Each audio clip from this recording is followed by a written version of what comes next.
Morning बच्चों, good morning. कैसे हैं आप? मैं आशा करती हूँ आप सभी अच्छे होंगे।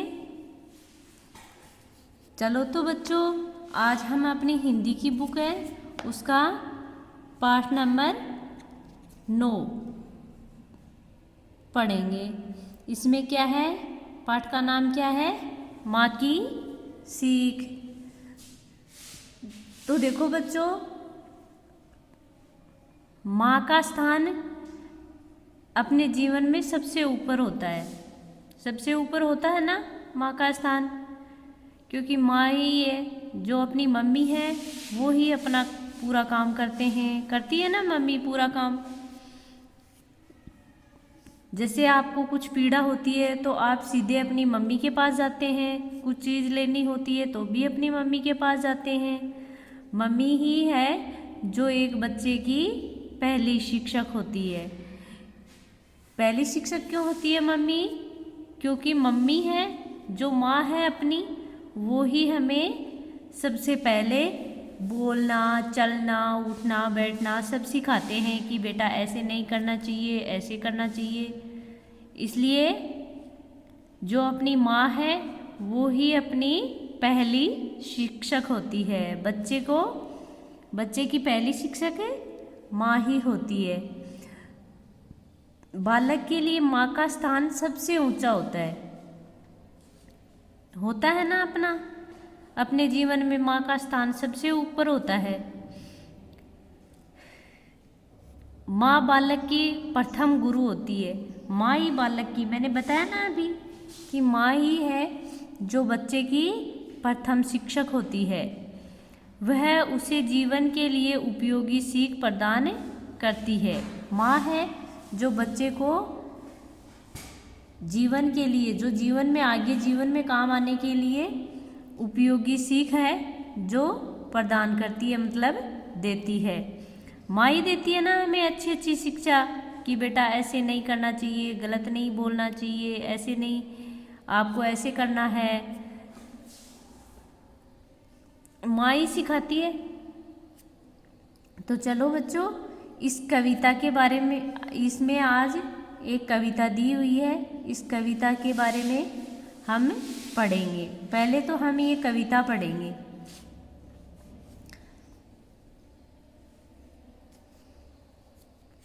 बेटा सबसे मिलकर रहना, बेटा सबसे मिलकर रहना, बातें कभी बुरी न कहना, बातें कभी बुरी न कहना, बोलो ऐसी मीठी बोली, पिघले बंदूकों की गोली, मन का क्रोध शांत हो जाए, मन का क्रोध शांत हो जाए, दुश्मन तेरे चरण दबाए, दुश्मन तेरे चरण दबाए, जैसे फूल सुबह मुस्काता, जैसे फूल सुबह मुस्काता, भंवरा जैसे गुनगुन गाता, भंवरा जैसे गुनगुन गाता, तुम भी वैसे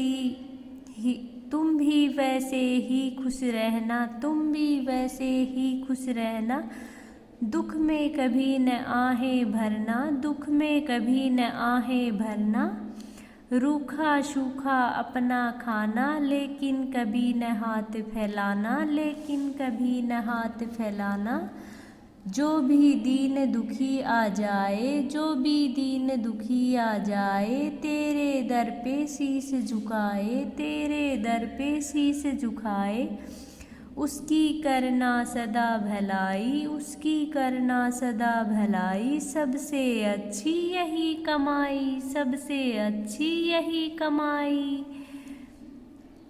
तो बच्चों, ये कविता हमने पढ़ी है,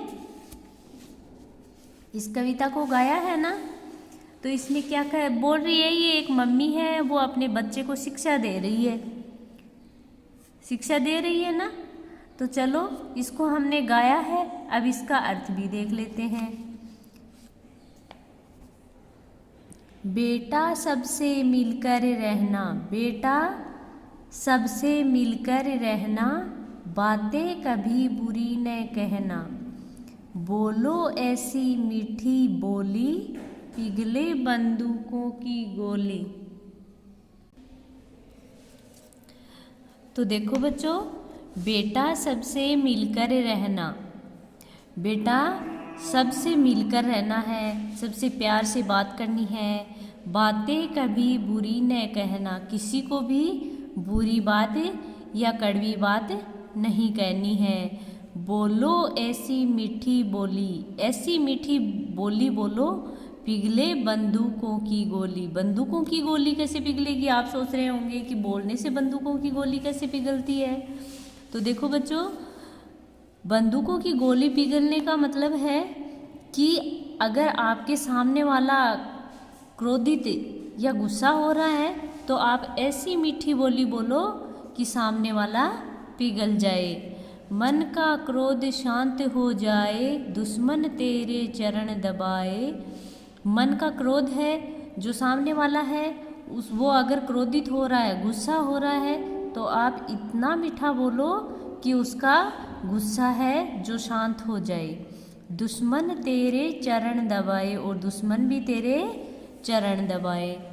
ऐसे फूल सुबह में, जैसे फूल सुबह महक मुस्काता, जैसे फूल है सुबह मुस्काता है ना, जैसे वो खिलता है तो हम सोचते हैं कि वो मुस्कुरा रहा है, मुस्कुराता है ना सुबह सुबह फूल। भंवरा जैसे गुनगुन गाता, जैसे भंवरा गुनगुन गाता है वैसे ही आपको रहना है। तुम भी वैसे ही खुश रहना, तुम भी वैसे ही खुश रहना, दुख में कभी न आहें भरना। जैसे भंवरा गुनगुन गाता है वैसे ही तुम्हें भी खुश रहना है। और दुख है जो दुख, जब भी कोई दुख आता है तो आपको उसमें आहें, मतलब उस दुख में आहें नहीं भरनी है। रूखा सूखा अपना खाना, रूखा सूखा अपना खाना, लेकिन कभी न हाथ फैलाना। जो अपना घर में, रूखा सूखा का मतलब है कि जो अपने घर में पर्याप्त है उसी खाने में आपको संतुष्ट रहना है। लेकिन कभी न हाथ फैलाना, लेकिन कभी भी किसी के सामने हाथ नहीं फैलाना चाहिए कि मुझे तो इसका खाना पसंद है, मैं तो ये खाना खाऊंगा। नहीं, जो भी अपने घर में है उसी में हम लोगों को संतुष्ट रहना है। जो भी दिन दुखी आ जाए, जो भी दिन दुखी आ जाए, तेरे दर पे शीश झुकाए, उसकी करना सदा भलाई, सबसे अच्छी यही कमाई। जो भी दीन और दुखी, जो भी दीन, दीन का मतलब है गरीब, जो भी दीन दुखी, गरीब आदमी दुखी है वो आपके दर पे, मतलब घर पे दरवाजे पे आकर अगर अपना सिर झुकाए तो उसकी आपको हमेशा भलाई करनी है। सबसे अच्छी यही कमाई, और यही हमारे जीवन की सबसे अच्छी कमाई है। चलो तो बच्चों, आया आपके समझ में। अब ये कविता आपको अच्छे से याद करके और अपनी मम्मी को सुनाना है। अब इसके आज हम शब्दार्थ देख लेते हैं। चलो तो बच्चों, इसके शब्दार्थ देखते हैं। क्रोध, क्रोध का मतलब होता है गुस्सा। शांत, शांत का मतलब मौन या चुप, शांत मतलब एकदम चुप। दुश्मन, दुश्मन का मतलब है शत्रु। चरण, पैर। आहें, आहें का मतलब है दुख या पीड़ा में मुंह से निकलने वाले शब्द। जैसे ही हम दुखी होते हैं तो अपने मुंह से जो भी शब्द निकलते हैं उन्हें क्या बोलते हैं, आहें। रूखा सूखा, रूखा सूखा का मतलब है सामान्य भोजन। दीन, दीन, दीन का मतलब गरीब आदमी, जो भी गरीब होता है ना उसको बोलते हैं दीन। और शीश, सिर, जो अपना सिर होता है उसको क्या बोलते हैं, शीश बोलते हैं। चलो तो बच्चों, आपकी ये कविता अच्छे से समझ में आई होगी। तो नेक्स्ट क्लास में मिलेंगे हम इस पाठ के अभ्यास कार्य के साथ। तब तक के लिए बाय।